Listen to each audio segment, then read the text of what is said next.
ਜਦੋਂ ਤੋਂ ਇਹ ਅੰਦੋਲਨ ਦਿੱਲੀ ਪਹੁੰਚਿਆ ਹੈ ਪੰਜਾਬ ਤੋਂ ਬਾਅਦ, ਮੋਦੀ ਸਰਕਾਰ ਨਾ ਤਾਂ ਪਹਿਲਾਂ ਕਦੀ ਇਮਾਨਦਾਰ ਔਰ ਸੁਹਿਰਦ ਸੀ ਤੇ ਨਾ ਹੁਣ ਰਹੀ ਹੈ। ਜਿੰਨੀਆਂ ਮੀਟਿੰਗਾਂ ਹੋਈਆਂ ਉਹਨਾਂ ਵਿੱਚ ਜੋ ਕੁਝ ਅਸੀਂ ਕਿਸਾਨ ਜਥੇਬੰਦੀਆਂ ਵੱਲੋਂ ਕਿਸਾਨਾਂ ਦਾ ਪੱਖ ਰੱਖਦੇ ਰਹੇ, ਉਹ ਹਰ ਗੱਲ ਨੂੰ ਤਰੋੜ ਮੋੜ ਕੇ ਲੋਕਾਂ ਦੇ ਸਾਹਮਣੇ ਗਲਤ ਢੰਗ ਨਾਲ ਪੇਸ਼ ਕਰਦੇ ਰਹੇ ਤੇ ਹਰ ਮੀਟਿੰਗ ਵਿੱਚ ਸਿੱਧ ਕੀਤਾ ਵੀ ਉਹਨਾਂ ਦੇ ਕਾਨੂੰਨ ਗਲਤ ਨੇ ਔਰ ਇਹਨਾਂ ਕਾਨੂੰਨਾਂ ਨੂੰ ਵਾਪਸ ਲੈ ਲੈਣਾ ਚਾਹੀਦਾ। ਤੇ ਜਿਹੜੀ ਜਿੰਨਾ ਕੁਝ ਵੀ ਉਹ ਕਹਿੰਦੇ ਸੀ, ਅਸੀਂ ਜਦੋਂ ਗਲਤ ਸਿੱਧ ਕਰਦੇ ਸੀ ਤਾਂ ਸਰਕਾਰ ਉਹਨੂੰ ਇਸ ਤਰ੍ਹਾਂ ਪ੍ਰਚਾਰਦੀ ਸੀ ਜਿਵੇਂ ਅਸੀਂ ਇਹ ਮੰਗ ਕਰਦੇ ਹੋਈਏ ਕਿ ਇਹ ਕਾਨੂੰਨ ਦੇ ਵਿੱਚ ਸੋਧਾਂ ਕੀਤੀਆਂ ਜਾਣ। ਅਸੀਂ ਬੜੇ ਸਪਸ਼ਟ ਹਾਂ ਇਸ ਮਸਲੇ ਤੇ ਵੀ ਸੋਧਾਂ ਕਰਨ ਨਾਲ ਇਹ ਮਸਲਾ ਹੱਲ ਨਹੀਂ ਹੁੰਦਾ, ਕਿਉਂਕਿ ਜੇ ਸੋਧਾਂ ਅਸੀਂ ਮੰਨ ਵੀ ਲੈਂਦੇ ਹਾਂ ਤਾਂ ਟੈਂਪਰੇਰੀਲੀ ਸਾਨੂੰ ਲੱਗੂਗਾ ਭਈ ਅਸੀਂ ਆਪਣਾ ਜਿਹੜਾ ਮਸਲਾ ਸੀ ਉਹ ਹੱਲ ਕਰਾ ਲਿਆ, ਪਰ ਅਸਲੀਅਤ ਇਹ ਹੈ ਵੀ ਕਾਨੂੰਨ ਤਾਂ ਸਟੈਂਡ ਕਰੇਗਾ ਨਾ। ਜਦੋਂ ਕਾਨੂੰਨ ਸਟੈਂਡ ਕਰੇਗਾ ਤਾਂ ਉਹਨੂੰ ਕਿਸੇ ਵੇਲੇ ਵੀ ਸਰਕਾਰ ਫਿਰ ਉਹਦੇ 'ਚ ਅਮੈਂਡਮੈਂਟ ਕਰਕੇ ਫਿਰ ਐਕਟੀਵੇਟ ਕਰ ਸਕਦੀ ਹੈ। ਇਸ ਲਈ ਜਦੋਂ ਸਰਕਾਰ ਦਾ ਇਹ ਅਧਿਕਾਰ ਖੇਤਰ ਹੀ ਨਹੀਂ, ਖੇਤੀ ਰਾਜਾਂ ਦਾ ਵਿਸ਼ਾ ਹੈ, ਇਸ ਕਰਕੇ ਉਹ ਕਾਨੂੰਨ ਬਣਾ ਹੀ ਨਹੀਂ ਸਕਦੀ ਖੇਤੀ ਦੇ ਉੱਤੇ ਕੇਂਦਰ ਸਰਕਾਰ ਖਿਲਾਫ, ਸਟੇਟਾਂ ਦੇ ਖਿਲਾਫ। ਸੰਵਿਧਾਨ ਦੀ ਉਲੰਘਣਾ ਕਰਕੇ ਉਹਨਾਂ ਨੇ ਕਾਨੂੰਨ ਬਣਾਏ ਹੈ। ਇਸ ਕਰਕੇ ਅਸੀਂ ਇਹਨਾਂ ਕਾਨੂੰਨਾਂ ਨੂੰ ਮੁੱਢੋਂ ਹੀ ਰੱਦ ਕਰਦੇ ਰਹੇ ਹਾਂ ਔਰ ਅਸੀਂ ਮੰਗ ਕੀਤੀ ਹੈ ਹਮੇਸ਼ਾ ਵੀ ਇਹ ਤਿੰਨੋਂ ਕਾਨੂੰਨ ਜਿਹੜੇ ਨੇ ਇਹਨਾਂ ਨੂੰ ਸਰਕਾਰ ਵਾਪਸ ਲਵੇ ਔਰ ਕਿਸਾਨਾਂ ਨੂੰ ਆਰਥਿਕ ਇਨਸਾਫ ਦੇਵੇ। ਤੇ ਹੁਣ ਕੁਝ ਦਿਨਾਂ ਤੋਂ ਫਿਰ ਬੜੀ ਤੇਜ਼ੀ ਨਾਲ ਮੋਦੀ ਸਰਕਾਰ ਇਹ ਪ੍ਰਚਾਰ ਕਰ ਰਹੀ ਸੀ, ਉਹਦੇ ਸਾਰੇ ਗੋਦੀ ਮੀਡੀਆ, ਸਾਰੇ ਸਰਕਾਰੀ ਮਿਸ਼ਨਰੀ ਲੋਕਾਂ ਨੂੰ ਗੁੰਮਰਾਹ ਕਰਨ ਲੱਗੀ ਹੋਈ ਸੀ। ਕਦੇ ਜਿਹੜੇ ਸੀ ਪਹਾੜੇ ਦੇ ਸੱਜਣ ਖੜੇ ਕਰਕੇ ਕਿਹਾ ਜਾ ਰਿਹਾ ਸੀ ਵੀ ਲਓ ਜੀ ਸਾਡੇ ਲੋਕ ਤਾਂ ਇਹਨਾਂ ਕਾਨੂੰਨਾਂ ਦੇ ਹੱਕ 'ਚ ਨੇ। ਅਸਲੀਅਤ ਇਹ ਹੈ ਵੀ ਸਰਕਾਰ ਪੈਰਾਂ ਤੋਂ ਉਖੜ ਚੁੱਕੀ ਹੈ। ਉਹ ਕਹਿੰਦੇ ਸੀ ਵੀ ਕਿਸਾਨ ਗੱਲਬਾਤ ਕਰਨ ਲਈ ਤਿਆਰ ਨਹੀਂ। ਉਹਨਾਂ ਨੇ ਸਾਨੂੰ ਚਿੱਠੀ ਲਿਖੀ ਵੀ ਸਾਨੂੰ ਦੱਸੋ ਕਦੋਂ ਤੁਸੀਂ ਮੀਟਿੰਗ ਕਰਨੀ ਚਾਹੁੰਦੇ ਹੋ, ਕਿਹਨਾਂ ਮੁੱਦਿਆਂ 'ਤੇ ਕਰਨੀ ਚਾਹੁੰਦੇ ਹੋ, ਅਸੀਂ ਤੁਹਾਡੇ ਨਾਲ ਉਹਨਾਂ ਮੁੱਦਿਆਂ 'ਤੇ ਗੱਲ ਕਰਨ ਲਈ ਤਿਆਰ ਹਾਂ। ਅਸੀਂ ਉਹਨਾਂ ਨੂੰ ਕੱਲ੍ਹ ਸ਼ਾਮੀ ਚਿੱਠੀ ਲਿਖ ਕੇ ਜਵਾਬ ਦੇ ਦਿੱਤਾ। ਪਹਿਲਾਂ ਤਾਂ ਉਹਨਾਂ ਦੀ ਇਸ ਗੱਲੋਂ ਸਖਤ ਨਿੰਦਾ ਕੀਤੀ ਵੀ ਤੁਸੀਂ ਲੋਕਾਂ ਨੂੰ ਝੂਠ ਪਰੋਸ ਕੇ ਗੁੰਮਰਾਹ ਨਾ ਕਰੋ। ਇਹ ਸਰਕਾਰਾਂ ਕੋਲੋਂ ਇਸ ਗੱਲ ਦੀ ਉਮੀਦ ਨਹੀਂ ਹੁੰਦੀ। ਸਰਕਾਰਾਂ ਝੂਠੀ ਜਿਹੜੀ ਇਨਫੋਰਮੇਸ਼ਨ ਹੈ ਉਹ ਲੋਕਾਂ ਤੱਕ ਪਹੁੰਚਾਉਂਦੀਆਂ ਨਹੀਂ ਹੁੰਦੀਆਂ। ਤੁਸੀਂ ਇਹ ਮਾੜਾ ਕੰਮ ਕਰ ਰਹੇ ਹੋ, ਇਹਨੂੰ ਬੰਦ ਕਰੋ। ਦੂਸਰੀ ਗੱਲ, ਅਸੀਂ ਗੱਲਬਾਤ ਕਰਨ ਲਈ ਤਿਆਰ ਹਾਂ। ਏਜੰਡਾ ਅਸੀਂ ਭੇਜ ਦਿੱਤਾ। ਅਸੀਂ ਕਿਹਾ ਵੀ ਜਿਹੜੇ ਤਿੰਨੇ ਕਾਨੂੰਨ ਤੁਸੀਂ ਗੈਰ ਸੰਵਿਧਾਨਿਕ ਬਣਾਏ ਨੇ, ਸਾਨੂੰ ਦੱਸਿਆ ਜਾਵੇ ਵੀ ਕਿਹੜੇ ਢੰਗ ਨਾਲ ਤੁਸੀਂ ਇਹਨਾਂ ਨੂੰ ਵਾਪਸ ਲਓਗੇ, ਉਹਦੀ ਮੋਡੈਲਿਟੀਜ਼ ਬਾਰੇ ਸਾਨੂੰ ਦੱਸਿਆ ਜਾਏ। MSP ਕਿਸਾਨਾਂ ਦਾ ਜਿਹੜਾ ਕਾਨੂੰਨੀ ਅਧਿਕਾਰ ਹੋਵੇ, ਇਹਦੇ ਲਈ ਕੀ ਢੰਗ ਤਰੀਕੇ ਅਪਣਾਓਗੇ, ਕੀ ਮੋਡੈਲਿਟੀਜ਼ ਹੋਣਗੀਆਂ, ਇਹਦੇ ਬਾਰੇ ਸਾਨੂੰ ਦੱਸਿਆ ਜਾਏ। ਇਸ ਤਰ੍ਹਾਂ ਅਸੀਂ ਆਪਣਾ ਏਜੰਡਾ ਸਰਕਾਰ ਨੂੰ ਭੇਜ ਦਿੱਤਾ ਹੈ ਤੇ ਔਰ ਉਹਨਾਂ ਨੂੰ ਇਹ ਵੀ ਕਹਿ ਦਿੱਤਾ ਹੈ ਵੀ 29 ਤਰੀਕ ਨੂੰ 11 ਵਜੇ ਸਾਨੂੰ ਜਦੋਂ ਸੱਦੋਗੇ ਅਸੀਂ ਮੀਟਿੰਗ 'ਚ ਆਉਣ ਲਈ ਤਿਆਰ ਹਾਂ। ਪਰ ਆਹ ਜਿਹੜਾ ਏਜੰਡਾ ਹੈ ਇਹਦੇ ਬਾਰੇ ਸਰਕਾਰ ਆਪਣੀ ਸਥਿਤੀ ਸਪਸ਼ਟ ਕਰੇ ਵੀ ਇਹ ਕਾਨੂੰਨਾਂ ਨੂੰ ਕਿਵੇਂ ਵਾਪਸ ਲਓਗੇ, ਕਿਵੇਂ ਤੁਸੀਂ ਜਿਹੜੀਆਂ ਮੋਡੈਲਿਟੀਜ਼ ਹੋਣਗੀਆਂ ਜਦੋਂ MSP ਦੀ ਗਰੰਟੀ ਦਾ ਕਾਨੂੰਨ ਬਣਾਓਗੇ। ਤਾਂ ਇਹਦੇ ਲਈ ਹੁਣ ਸਰਕਾਰ ਨੇ ਆਪਣਾ ਮਨ ਬਣਾ ਕੇ ਦੱਸਣਾ ਹੈ ਵੀ ਸਾਡੇ ਨਾਲ ਉਹ ਕੀ 29 ਤਰੀਕ ਨੂੰ ਮੇਜ਼ 'ਤੇ ਬੈਠ ਕੇ ਗੱਲ ਕਰਨ ਲਈ ਤਿਆਰ ਨੇ ਕਿ ਨਹੀਂ। ਹਾਲੇ ਤੱਕ ਸਰਕਾਰ ਨੇ ਕਨਫਰਮ ਨਹੀਂ ਕੀਤਾ। ਤਾਂ ਮੈਂ ਇੱਕ ਆਪਣੇ ਭਾਈਚਾਰੇ ਨੂੰ ਬੇਨਤੀ ਕਰਾਂਗਾ, ਸਰਕਾਰ ਤੇ ਸਰਕਾਰ ਦੀਆਂ ਏਜੰਸੀਆਂ ਬਹੁਤ ਪੱਬਾਂ ਭਾਰ ਹੋਈਆਂ।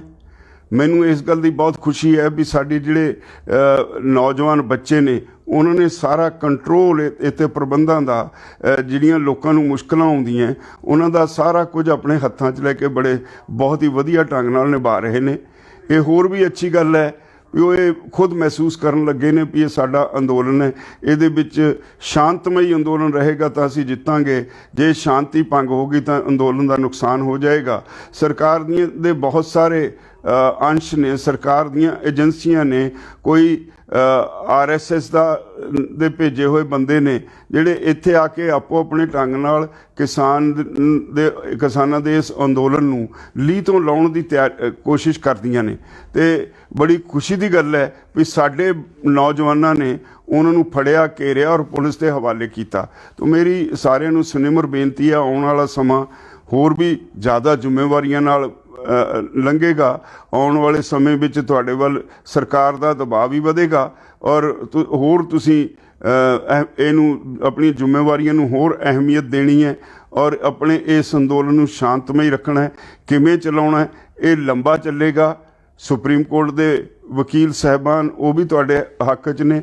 ਮੈਂ ਅੱਜ ਉਹਨਾਂ ਨਾਲ ਲੰਬੀ ਮੀਟਿੰਗ ਕਰਕੇ ਆਇਆ। ਬਹੁਤ ਜਲਦੀ ਸੁਪਰੀਮ ਕੋਰਟ ਦੇ ਵਕੀਲ ਸਾਹਿਬਾਨ ਵੀ ਕੁਝ ਤੁਹਾਡੇ ਹੱਕ ਵਿੱਚ ਹੋਰ ਵੀ ਕਰਨ ਵਾਲੇ ਨੇ। ਤਾਂ ਮੈਂ ਆਪਣੇ ਸਾਰੇ ਜਿੰਨੇ ਭਰਾ ਨੇ ਉਹਨਾਂ ਨੂੰ ਇਹ ਬੇਨਤੀ ਕਰਾਂਗਾ, ਹੁਣ ਇਹ ਅੱਜ ਅੰਦੋਲਨ ਇਕੱਲੇ ਪੰਜਾਬ ਦਾ ਨਹੀਂ ਰਿਹਾ, ਹਰਿਆਣੇ ਦਾ ਨਹੀਂ ਰਿਹਾ। ਇਹਦੇ ਵਿੱਚ ਉੱਤਰਾਖੰਡ ਤੋਂ ਕਿਸਾਨ ਵੱਡੀ ਗਿਣਤੀ ਵਿੱਚ ਸ਼ਾਮਲ ਹੋਏ ਨੇ, ਰਾਜਸਥਾਨ ਤੋਂ ਸ਼ਾਮਲ ਹੋਏ ਨੇ, ਮੱਧ ਪ੍ਰਦੇਸ਼ ਤੋਂ ਸ਼ਾਮਲ ਹੋਏ ਨੇ, ਯੂਪੀ ਤੋਂ ਸ਼ਾਮਲ ਹੋਏ ਨੇ, ਮਹਾਰਾਸ਼ਟਰ ਤੋਂ ਵੀ ਕਿਸਾਨ ਪੈਦਲ ਚੱਲ ਕੇ ਆ ਕੇ ਇਸ ਅੰਦੋਲਨ ਵਿੱਚ ਸ਼ਾਮਲ ਹੋਏ ਨੇ। ਹਰ ਸਟੇਟ ਦੇ ਵਿੱਚ ਅੰਦੋਲਨ ਆਪਣੀ ਪੂਰੇ ਜੋਬਨ 'ਤੇ ਭਖਦਾ ਨਜ਼ਰ ਆ ਰਿਹਾ ਹੈ। ਲੱਗਦਾ ਇਹ ਹੈ ਵੀ ਆਉਣ ਵਾਲੇ ਦਿਨਾਂ ਵਿੱਚ ਜੇ ਮੋਦੀ ਸਰਕਾਰ ਨੂੰ ਪਰਮਾਤਮਾ ਨੇ ਸੁਧ ਬੁੱਧੀ ਨਾ ਬਖਸ਼ੀ ਤਾਂ ਇਹ ਅੰਦੋਲਨ ਆਪਣਾ ਸਾਰੇ ਦੇਸ਼ ਨੂੰ ਆਪਣੀ ਲਪੇਟ ਵਿੱਚ ਲੈ ਲਏਗਾ। ਔਰ ਇਹਦੀ ਵਿਲੱਖਣਤਾ ਇਹੋ ਰਹੇਗੀ ਕਿ ਅੰਦੋਲਨ ਸ਼ਾਂਤਮਈ ਰਿਹਾ ਹੈ, ਸ਼ਾਂਤਮਈ ਹੈ ਅਤੇ ਸ਼ਾਂਤਮਈ ਰਹੇਗਾ। ਤਾਂ ਮੇਰੀ ਸਾਰਿਆਂ ਨੂੰ ਫਿਰ ਸਨਿਮਰ ਸਾਰੇ ਆਪਣੇ ਭਰਾਵਾਂ ਦੇ ਅਤੇ ਆਪਣੇ ਬੱਚਿਆਂ ਦੇ ਚਰਨਾਂ 'ਚ ਅਪੀਲ ਹੈ। ਇੱਕ ਜਿਹੜੇ ਪੰਜਾਬੋਂ ਲੋਕੀ ਸਾਡਾ ਭਾਈਚਾਰਾ ਇੱਥੇ ਨੂੰ ਇਸ ਅੰਦੋਲਨ ਵਿੱਚ ਸ਼ਾਮਲ ਹੋਣ ਲਈ ਆਉਂਦਾ, ਉਹਨਾਂ ਨੂੰ ਮੇਰੀ ਅਪੀਲ ਹੈ, ਧੁੰਦ ਬਹੁਤ ਪੈਂਦੀ ਹੈ, ਕਿਰਪਾ ਕਰਕੇ ਜਿੰਨੇ ਵੀ ਆਉਂਦੇ ਹੋ 10 ਵਜੇ ਤੋਂ ਪਹਿਲਾਂ ਘਰਾਂ ਤੋਂ ਨਾ ਤੁਰੋ। ਜਦੋਂ ਧੁੰਦ ਘੱਟ ਜਾਏ ਉਦੋਂ ਆਓ, ਧੁੰਦ ਹਟੀ ਤੇ ਇੱਥੇ ਆਓ, ਕਿਉਂਕਿ ਬਹੁਤ ਸਾਰੇ ਹਾਦਸੇ ਹੋਣ ਲੱਗ ਪਏ ਨੇ, ਬਹੁਤ ਕੀਮਤੀ ਜਾਨਾਂ ਜਾ ਰਹੀਆਂ ਨੇ। ਸਾਰਿਆਂ ਨੂੰ ਸਨਿਮਰ ਬੇਨਤੀ ਹੈ ਵੀ ਇੱਥੇ 10 ਵਜੇ ਤੋਂ ਚੱਲ ਕੇ ਸ਼ਾਮ ਤਾਈਂ ਪਹੁੰਚੋ। ਜੇ ਵਾਪਸ ਵੀ ਮੁੜਨਾ ਤਾਂ ਇੱਥੇ ਰਾਤ ਕੱਟ ਕੇ ਅਗਲੇ ਦਿਨ ਫਿਰ 10-11 ਵਜੇ ਤੋਂ ਬਾਅਦ ਵਾਪਸ ਜਾਓ। ਔਰ ਮੈਂ ਉਮੀਦ ਤਾਂ ਹੁਣ ਇਹ ਕਰਾਂਗੇ ਵੀ ਆਉਣ ਵਾਲੇ ਦਿਨਾਂ ਵਿੱਚ ਕੋਈ ਵੀ ਜਿਹੜਾ ਸਾਡਾ ਸੁਹਿਰਦ ਸੱਜਣ ਹੈ ਉਹ ਆਪਣੇ ਘਰਾਂ ਵਿੱਚ ਨਹੀਂ ਬੈਠੇਗਾ। ਔਰ ਇਹ ਫਿਰ ਇੱਕ ਵਧਾਈ ਦਿਆਂਗਾ ਤੁਹਾਨੂੰ, ਸਰਕਾਰ ਨੇ ਪੰਜਾਬ ਅਤੇ ਹਰਿਆਣੇ ਦੇ ਵਿੱਚ ਫੁੱਟ ਪਾਉਣ ਦੀ ਕੋਸ਼ਿਸ਼ ਕੀਤੀ। ਜਿਸ ਢੰਗ ਨਾਲ ਸਾਡੇ ਹਰਿਆਣੇ ਦੇ ਭਰਾਵਾਂ ਨੇ ਮੂੰਹ ਤੋੜ ਜਵਾਬ ਦਿੱਤਾ ਸਰਕਾਰ ਦੀ ਇਸ ਕੋਝੀ ਨੀਅਤ ਦਾ, ਉਹ ਆਪਣੇ ਆਪ ਵਿੱਚ ਇੱਕ ਮਿਸਾਲ ਹੈ। ਪੰਜਾਬ ਅਤੇ ਹਰਿਆਣੇ ਦੇ ਭਰਾਵਾਂ ਦੀ ਜਿਹੜੀ ਇਹ ਜੱਫੀ ਪਈ ਹੈ, ਵਾਹਿਗੁਰੂ ਇਹਨੂੰ ਹੋਰ ਨਿੱਘੀ ਕਰੇ, ਹੋਰ ਇਹਨੂੰ ਮਜ਼ਬੂਤ ਕਰੇ। ਪੋਲੀਟੀਕਲ ਲੋਕ ਜਿਹੜੇ ਲੜਾਈਆਂ ਪਾਉਂਦੇ ਰਹੇ ਨੇ ਉਹਨਾਂ ਨੂੰ ਇਹ ਤੋਂ ਸਬਕ ਸਿੱਖਣਾ ਚਾਹੀਦਾ ਹੈ। ਹੁਣ ਉਹਨਾਂ ਦੀ ਕੋਈ ਚਾਲ ਚੱਲੇਗੀ ਨਹੀਂ। ਔਰ ਇਹ ਤੋਂ ਵੀ ਅੱਗੇ ਸਾਰੇ ਦੇਸ਼ ਦੇ ਕਿਸਾਨ ਇਸ ਵੇਲੇ ਬੰਗਾਲ 'ਚ, ਬਿਹਾਰ 'ਚ, ਅਸਾਮ 'ਚ, ਤਾਮਿਲਨਾਡੂ, ਕਰਨਾਟਕ, ਤੇਲੰਗਾਨਾ, ਕੇਰਲਾ, ਸਾਰੀਆਂ ਸਟੇਟਾਂ ਦੇ ਵਿੱਚ ਪੂਰੀ ਸਰਗਰਮੀ ਨਾਲ ਅੰਦੋਲਨ ਚੱਲ ਰਿਹਾ ਹੈ। ਹਰ ਰੋਜ਼ ਗਿਣਤੀ ਥਾਂ ਥਾਂ ਆਪੋ ਆਪਣੇ ਢੰਗ ਨਾਲ ਵਿਰੋਧ ਦੀ ਵੱਧ ਰਹੀ ਹੈ ਅਤੇ ਸੰਭਾਵਨਾ ਇਹ ਹੈ ਵੀ ਬਹੁਤ ਛੇਤੀ ਇਹ ਜਨ ਅੰਦੋਲਨ ਹੈ ਜਿਹੜਾ, ਇਹਦੇ ਵਿੱਚ ਆਮ ਸ਼ਹਿਰੀ ਜਿਨ੍ਹਾਂ ਨੂੰ ਕਿਸੇ ਨੂੰ ਇਹਨਾਂ ਨੇ ਬਖਸ਼ਿਆ ਨਹੀਂ, ਜਿਹੜੇ ਆਰਡੀਨੈਂਸ ਨੇ, ਇਹਦੇ ਨਾਲ ਸਿਰਫ ਕਿਸਾਨਾਂ ਦਾ ਨਹੀਂ ਸਮੁੱਚੇ ਦੇਸ਼ ਦਾ ਨੁਕਸਾਨ ਹੋਏਗਾ।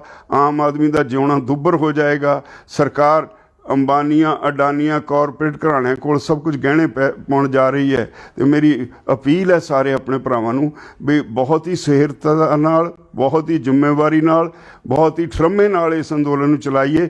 ਔਰ ਜਿੰਨੀ ਦੇਰ ਸਰਕਾਰ ਗੋਡੇ ਟੇਕਦੀ ਨਹੀਂ ਉਦੋਂ ਤੱਕ ਭਾਵੇਂ 6 ਮਹੀਨੇ ਅੰਦੋਲਨ ਚੱਲੇ। ਵਾਹਿਗੁਰੂ ਦੀ ਮਿਹਰ ਹੈ, ਸਾਡੇ ਲੰਗਰ ਜਿਹੜੇ ਨੇ ਬਾਬੇ ਨਾਨਕ ਦੇ 20 ਰੁਪਏ ਨਾਲ ਚਲਾਏ ਹੋਏ ਲੰਗਰ ਇਹ ਲੋ ਤਪਦੇ ਰਹਿਣ ਔਰ ਇੱਦਾਂ ਹੀ ਚੱਲਦੇ ਰਹਿਣ। ਅਤੇ ਤੁਸੀਂ ਸਾਰਿਆਂ ਨੂੰ ਵਾਹਿਗੁਰੂ ਸੁਧ ਬੁੱਧੀ ਅਤੇ ਸਮਤ ਬਖਸ਼ੇ।